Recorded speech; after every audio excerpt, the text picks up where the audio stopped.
Hello and welcome to the course. This is the first video, therefore I'm quite excited. Well, we're going to cover the basics here. In this lecture, we're going to cover the basics of aircraft performance. What you will learn the four forces of the flight. We're going to take a look at thrust variable and thrust required curves, and finally, we're going to basically cover the coordinate systems. Okay, let's get started. Imagine an airplane that's in a steady level flight, and these are the forces that's acting on the vehicle. Okay, we have weight and we have lift, which contracts weight. We have thrust and which contracts the drag force. Okay, because we said this is a steady level flight, the force equilibrium condition must be met, and therefore this equation is valid. And yeah, this is simple as that. Let me have my pen, because we have sometimes those difference between the thrust and the body line, and this angle is called as epsilon. I couldn't write the epsilon, but this is the engine setting angle, which implies that the thrust doesn't have to align with the body fixed coordinate system, the body frame, with the nose, let's say, because we're going to cover the coordinate systems later. We can continue with the next slide.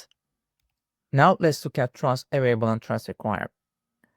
Okay, the thrust required simply means drag, because during the flight, the drag must be counteracted, and remember what counteracts the drag is the thrust. So we say that during the flight, the required thrust to counteract the drag is called as the thrust required, so it simply means the drag force. And here we have an example. This is the thrust required for level flight of the T-38A airplane. And as you can see, we have this behavior of the plots. This is typically a thrust required curve. These are, lower bounds and upper bounds. Lower bounds are determined by the CL max, and the upper bound is usually determined by the drag force by itself, because as you can see, I approach to the Mach number, and therefore CD increases dramatically here. This is simply a sound barrier that I need to exceed. And I'm going to talk about how this curve is obtained, but before it, let's examine the behavior as the altitude changes. As you can see, as the altitude increases, the plots are shrink to a narrower region in the graph. That's because of the flight envelope. The airplane stalls here when the altitude is high enough. So this is how my flight regime is restricted. And yeah, this is the thrust required. Then what is thrust variable? To show you, let me choose a different color. Let's say blue. And in general, you have something like this. This is called the thrust variable curve. And this implies that where my limits actually determined. This means if you take the point where those two graphs coincide, you find the minimum speed and you find the maximum speed at the upper bound. Okay, so let's continue. How we obtain thrust variable and thrust required plots? For thrust variable, you don't simply obtain anything, you just have it. And for the thrust required, we simply choose a value of V infinite, which is the trailer speed. And for choosing V infinite, calculate CL from this formula. And because you know CL, you can calculate CD. And like I said, the drag is equal to thrust required. And this is how you obtain. And you simply repeat this for a range of V infinite. So let's look at power available and power required. Before beginning, let me recall you something. If I calculate force by the velocity, I obtain power. So similarly, we're gonna multiply the thrust required with the velocity and we obtain power required. It's as simple as that. And this is a example plot, which is the power available and power required curve of a twin-engine commuter aircraft. And as you can see, this is power available and this is the power required. Why those plots are important?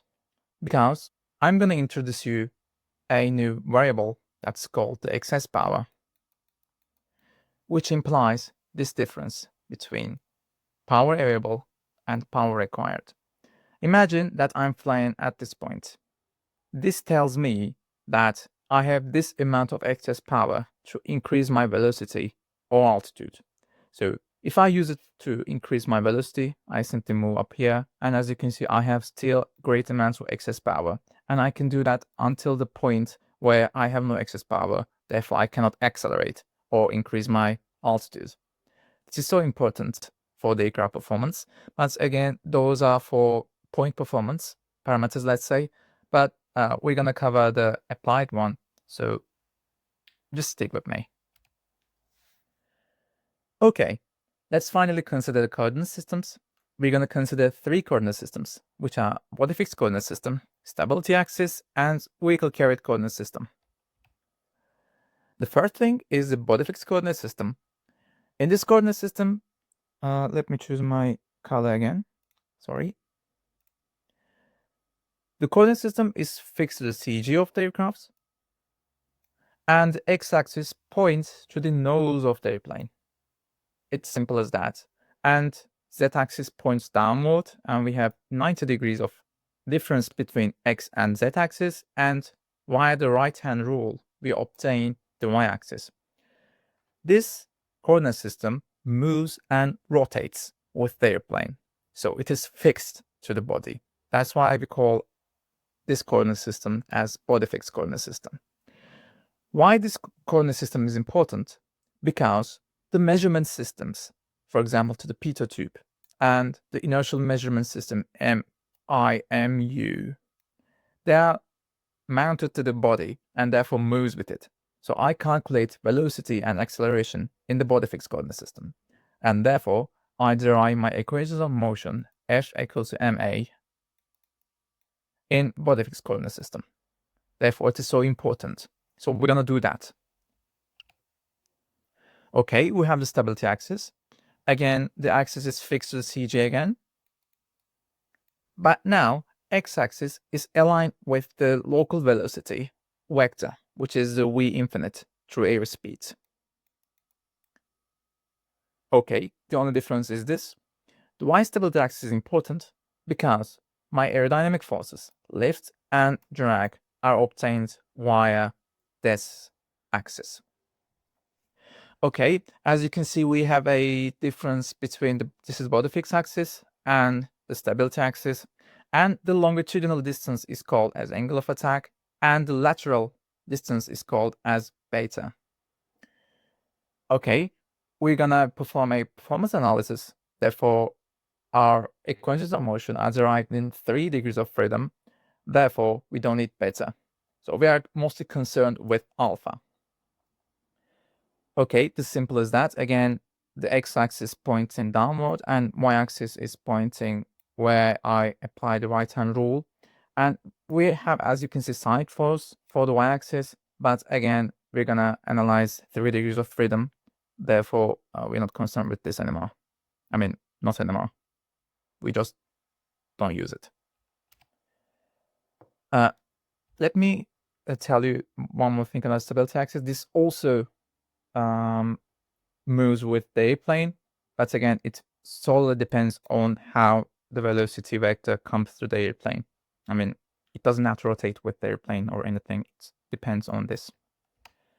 And finally, we have vehicle carried coordinate system. For this coordinate system, we have only one rule, that the x-axis points to the north, y-axis points to the east, and z-axis points to the down. This is, of course, fixed to the center of gravity.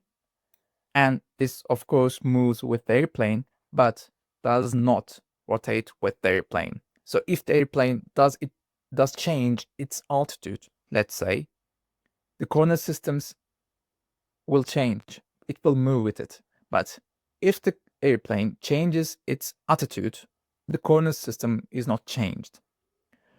Why this is important?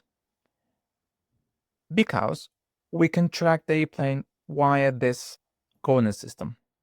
We're going to assume that the Earth is flat and non-rotating. Therefore, the Earth frame becomes this. this is the point, let's say, the center. We have X, Earth. We have Y, Earth, which points east, X points north, and Z points to the center of the Earth. And because Earth is not rotating and flat, now I can track down the plane by simply taking the position between these 2 points. And this is how we're going to perform our tracking. It's as simple as that. Okay, finally, let's cover 3 of them one by one, how we're going to use them throughout the simulation. Well, we're going to first obtain our aerodynamic forces in the stability axis, and we're going to transform the forces to the body fixed coordinate system with the transforce, and we're going to calculate the equations of motion there, and we're going to transform it finally to the vehicle carrier coordinate system so that they track it. This is what we're going to perform. So to transform, we need to understand the Euler angles. Euler angles simply describes the attitude of the airplane, and to transform from one coordinate system to other, we need to perform 3 rotations with a certain order, which is the first we rotate about z-axis, and it is called as psi. Then rotate about y-axis, which is called as theta, and finally we rotate about x-axis, which is called phi. So when the rotations are performed, you obtain a general form of a transformation matrix, which is shown here. This is a transformation matrix from vehicle carrier coordinate system to body fixed coordinate system. The transformation is always happening this way. And as you can see, we have this order. First psi, then theta, then phi. And don't forget that the matrix multiplication will be in this order, the reverse order, to obtain the right transformation matrix. And we're going to use this transformation matrix, and it maybe looks a bit complicated to you, but recall that we're going to perform 3 degrees of freedom flight dynamics analysis. Therefore, there is no rotation about z-axis and also no rotation about x-axis. So we're only concerned with the y-axis, and therefore lots of those terms will be gone. Hence, the transformation matrix will be simplified. Of course, we're going to cover that later. Don't you worry that. Okay, this is the end of the first lecture. I mean, I tried to make the video short as possible. And finally, we have the references. The reference one, I like this reference because it belongs to MIT and it has a great explanation about point performance. You can read that. And the others are the references that I use to obtain figures.